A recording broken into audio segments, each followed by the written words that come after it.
ఒక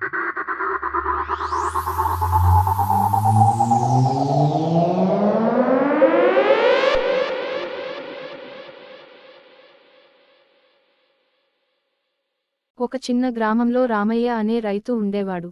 అతని జీవితం మొత్తం భూమితో, పంటలతో ముడిపడి ఉండేది.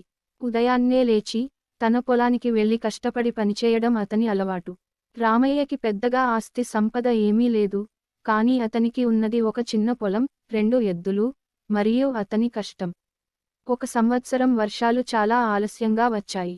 గ్రామంలోని రైతులందరూ ఆందోళన చెందారు. పంటలు ఎండిపోతాయేమోనని భయపడ్డారు. కానీ రామయ్య మాత్రం ధైర్యంగా ఉన్నాడు.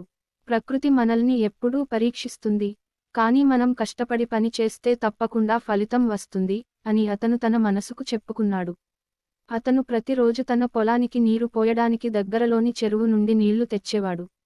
అది చాలా కష్టమైన పని. వేడి ఎండలో కూడా అతను ఆగకుండా కష్టపడ్డాడు.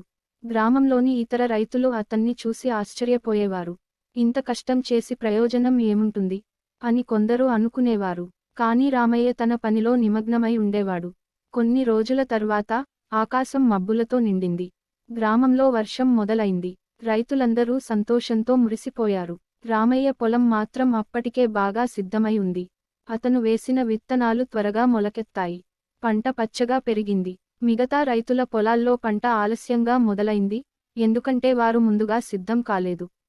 కానీ రామయ్య కష్టానికి ఫలితం వచ్చింది. అతని పొలం నిండుగా పంటతో కళకళలాడింది. గ్రామంలో అందరూ అతన్ని అభినందించారు. ఒకరోజు గ్రామ పెద్ద రామయ్యని పిలిచాడు. నీ విజయానికి కారణం ఏమిటి అని అడిగాడు. రామయ్య చిరునవ్వుతో, కష్టం, ఓర్పు, మరియు నమ్మకం అని చెప్పాడు. వర్షం వస్తుందా రాదా అనేది మన చేతిలో ఉండదు, కానీ మనం చేయాల్సిన పని మాత్రం మన చేతిలో ఉంటుంది అని అతను వివరించాడు. ఈ మాటలు గ్రామంలోని ప్రతి ఒక్కరికీ ఒక పాఠం